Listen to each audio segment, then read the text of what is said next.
Ini kan kalau kita lihat sejauh ini Indonesia sebetulnya sudah memiliki 3 fasilitas reaktor nuklir ya Pak. Ini Ya, ada reaktor Kartini, reaktor Triga dan juga reaktor GA Siwa Besi. Namun ketiga reaktor ini merupakan reaktor riset dan bukan reaktor komersial Pak. Nah sementara perihal pembangunan PLTN komersial, pihak Batan ini kan melalui surveinya pada beberapa tahun terakhir ini mengakui bahwa ada tren penurunan persetujuan masyarakat lokal untuk pembangunan PLTN ini ya Pak ya. Tadi kita sempat menyinggung juga sebetulnya sejauh mana sih kepercayaan masyarakat terhadap pembangunan dari PLTN. Nah penurunan ini kan tidak lepas juga dari kekhawatiran masyarakat seperti apa ya risiko bencana alam yang mungkin saja terjadi ya Pak ya dalam perjalanan membangun PLTN itu sendiri begitu Pak. Nah merespon hal ini dari Komisi 12 DPR RI seperti apa Pak? Artinya bagaimana sih kita bisa meyakinkan masyarakat Pak? ya, menjawab semua keraguan itu adalah dengan teknologi. Maka dari masa ke masa, dari waktu ke waktu, teknologi tentang pemanfaatan nuklir ini terus ditingkatkan. Dan keselamatan itu menjadi hal yang terpenting. Seperti yang saya sampaikan tadi, sekarang ini rata-rata PLTN komersil itu pada generasi 3 plus istilahnya. 3 plus ini masih menggunakan air sebagai pendingin reaktornya. Nah pada yang generasi keempat, mereka sudah tidak lagi menggunakan air sebagai pendingin. Nanti temperaturnya lebih tinggi lagi, sehingga hasil daripada listriknya yang dihasilkan powernya juga lebih tinggi. Nah, tetapi dari semua hal itu, yang terutama adalah bagaimana dunia melakukan perbaikan terhadap apa yang semua sudah terjadi. Kita melihat seperti yang terakhir itu di Fukushima beberapa tahun yang lalu. Itu masih generasi yang kedua, ya masih generasi kedua. Nah ini ke depan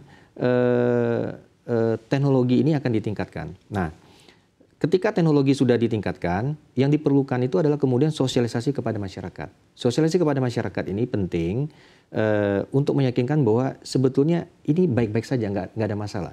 Sama seperti misalkan mungkin 40 tahun, 50 tahun yang lalu mengedukasi masyarakat bahwa terbang itu juga aman. Naik pesawat aman? Naik pesawat itu aman. Kan begitu. Ini sekitar 40-50 tahun yang orang masih ragu-ragu. Tetapi kepercayaan masyarakat itu dijawab dengan standar-standar keselamatan yang tinggi dan teknologi yang memang mendukung. Nah demikian juga kepada nuklir. Kita melihat ada tragedi Chernobyl beberapa puluh tahun yang lalu. Lalu beberapa tahun yang lalu ada tragedi Fukushima. Itu kan sebetulnya menunjukkan bahwa memang ada yang harus diperbaiki dan kemudian memang dalam perkembangannya teknologi terus diperbarui dan kita pingin bagaimana teknologi nuklir ini ketika dia dihadirkan dia betul-betul dapat memberikan dampak yang positif dalam perekonomian kita. Kita pada saat ini perlu di dalam 15 tahun yang akan datang ya perlu membangun 107 gigawatt ya kan, di mana base load-nya itu salah satunya dapat dipenuhi itu dari nuklir. Karena kalau kita semua mengandalkan dalam waktu dekat, misalkan dengan energi baru terbarukan yang lain seperti dari surya, dari angin, ini kan suatu sumber yang intermittent, sewaktu-waktu. Nah, sementara teknologi baterai kita belum kuasai dan mahal, sehingga kita perlu menghadirkan untuk mencapai base load itu antara lain menghadirkan PLTN nuklir seperti itu. Baik, artinya memang butuh waktu ya Pak ya bagaimana ini kita perlu ya, Pak? menjawab keraguan-keraguan itu dengan teknologi. Baik. Lalu pada tahun 2024 lalu ya Pak ya, kita lihat ada Dewan Energi Nasional yang melaporkan bahwa di Indonesia ini ada sekitar 29 wilayah Pak yang potensinya cukup baik untuk bisa dijadikan lokasi dari PLTN. Rencananya nih Pak, dari 29 wilayah atau dari 29 lokasi ini akan dikerucutkan menjadi 4 wilayah potensial.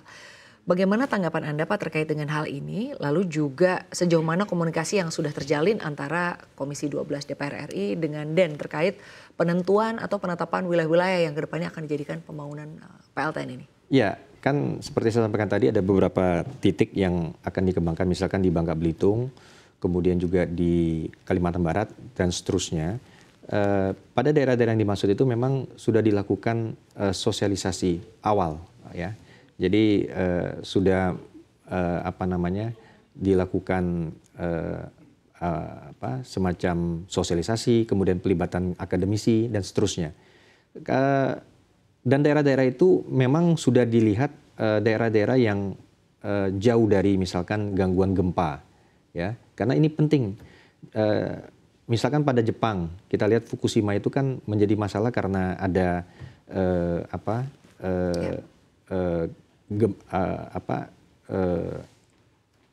tsunami, ya, tsunami, sehingga kemudian yang memberikan dampak kerusakan kepada ini. Nah, kita penting untuk memperhatikan aspek-aspek tersebut di dalam bagaimana pembangunan. Selain aspek-aspek teknologi, ya, tentu bagaimana daya dukung alam juga menjadi satu hal penting.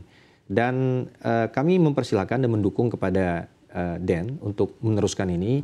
Yang paling penting adalah bagaimana segala aspek itu diperhitungkan, kemudian disiapkan, dan pada akhirnya masyarakat juga harus dapat menerima jika memang sudah memenuhi semua hal yang disyaratkan tersebut.